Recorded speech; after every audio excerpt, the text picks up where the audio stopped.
Ar jūsų partneris kartais prabunda nuo keistų garsų naktį?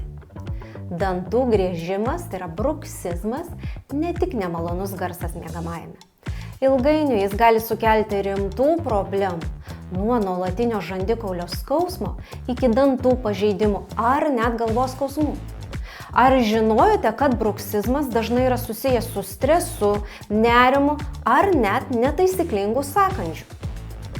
Prieš miegą pabandykite atlikti kelis lėtus žandikaulio atpalaidavimo pratimus.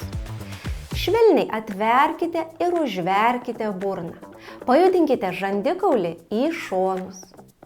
Integracinė medicina padeda mums pažvelgti į šią problemą holistiškai ir rasti individualius sprendimus.